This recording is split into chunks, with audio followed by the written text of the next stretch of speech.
Hello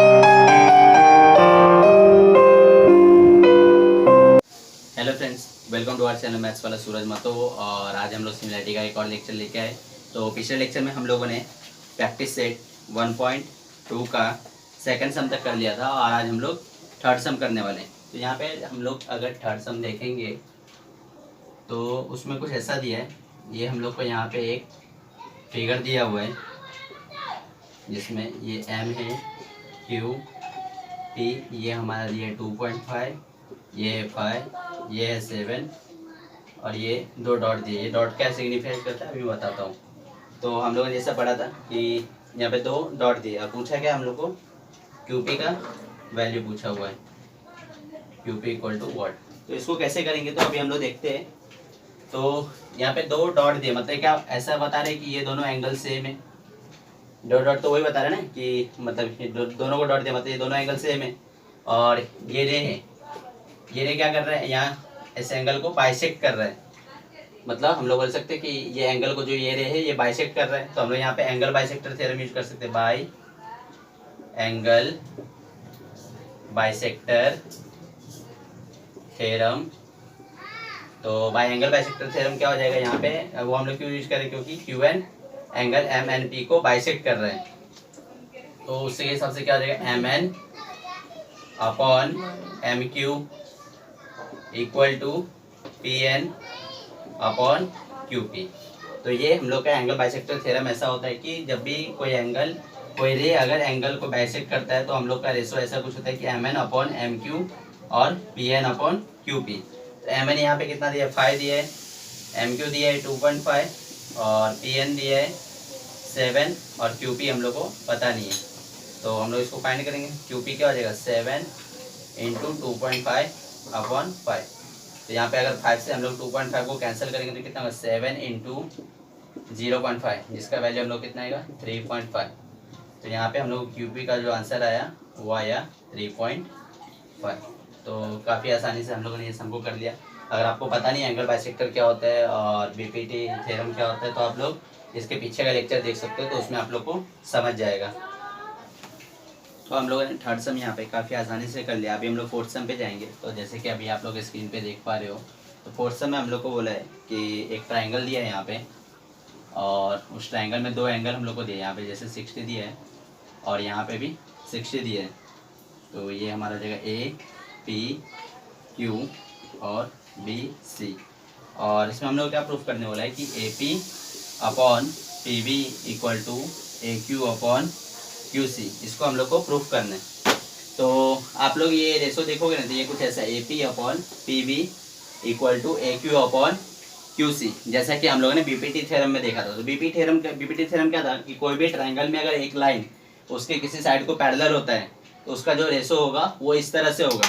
तो ratio तो यहाँ पे दिया है और ये प्रूफ करने बोला हम लोग को, ये हम लोग को प्रूफ करने बोला है। तो प्रूफ हम लोग कैसे कर पाएंगे, जब हम लोग को पता होगा कि ये जो लाइन है ये पैरेलल है। अब ये लाइन पैरेलल करने के लिए सबसे पहले तो हम लोग को दोनों ट्राइंगल को ये एंगल सिमिलर करने पड़ेंगे। क्योंकि अगर लाइन पैरेलल होगी तो ये उसका ट्रांसवर्सल होगा। तो एक तो चलिए यहाँ पे करस्पॉन्डिंग एंगल हम लोग यूज कर सकते हैं, तो वही करते हैं हम लोग।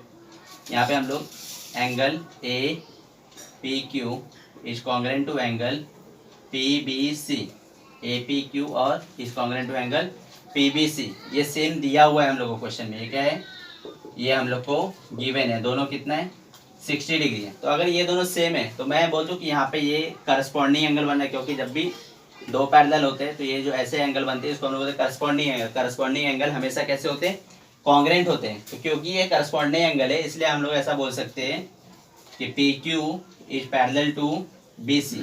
रीजन क्या डालेंगे, करस्पॉन्डिंग एंगल टेस्ट, क्योंकि करस्पॉन्डिंग बन रहा है इसलिए।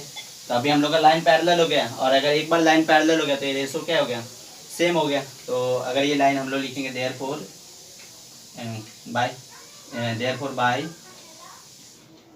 BPT theorem, by BPT theorem क्या हो जाएगा यहाँ पे AP upon PB equal to AQ upon QC। यही तो हम लोग को प्रूफ करना था और वो इजली हो गया। 1.2 के 4 क्वेश्चंस कर लिए।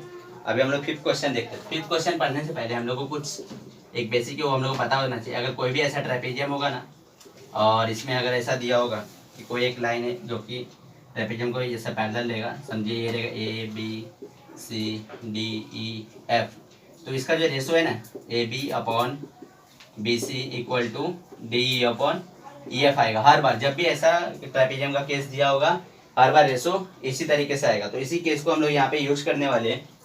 तो ये फिफ्थ सम में हम लोग को यहाँ पे एक ट्रेपेजियम दिया है। ये फिगर को हम लोग ट्रेपेजियम बोलते हैं। ये ए बी यहाँ पे सी ए डी ए और एक लाइन पी क्यू पैरेलल है। और यहाँ पे दिया है हम लोग को क्वेश्चन में कि ए बी पैरेलल है पी क्यू को और पी क्यू पैरेलल हो डी सी को। तो जब भी ऐसा केस दिया होगा तो हम लोग ये यूज़ कर सकते हैं। तो यहाँ पे हम लोग को 4 रेशो दिए हैं। ए पी दिया है 15, पी डी दिया है 12, क्यू सी दिया है 14 और बी क्यू का वैल्यू पूछा है। तो हम लोग इसको देखेंगे।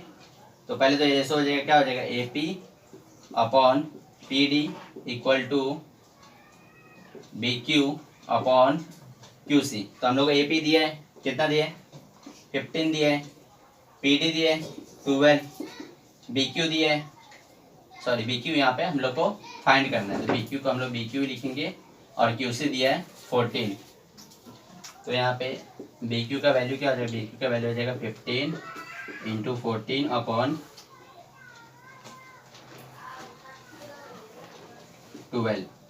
तो कैंसिल होगा, 3 4 जा 12 और ये 3 5 जा, और यहाँ पे कितना हो जाएगा 15, इसको और कैंसिल कर दो 2 2 जा और 2 7 जा, तो कितना होगा 7 5 जा हो जाएगा 35 अपॉन 2, जिसको हम लोग डिवाइड करेंगे तो आएगा आंसर 17.5। तो बी क्यू का वैल्यू यहाँ पे आया हमारा 17.5। तो जब भी आप लोग को ट्रेपेजियम में ऐसा कोई एक लाइन पैरेलल दिया होगा और वहाँ पे बोला होगा कि ये तीनों लाइन आपस में पैरेलल है, तो उसको आप लोग इस तरीके से, ये सिमिलर बीपीटी के जैसे कि बीपीटी में ट्रायंगल में होता है ना कि हम लोग इसका जो रेशो लेते हैं, सेम यहाँ पे हम लोग इसका ही रेशो ले रहे हैं। तो अभी हम लोग 6th सम देखेंगे। तो 6th सम जो है हम लोग 3rd सम किया था ना, सेम उसके जैसा ही है।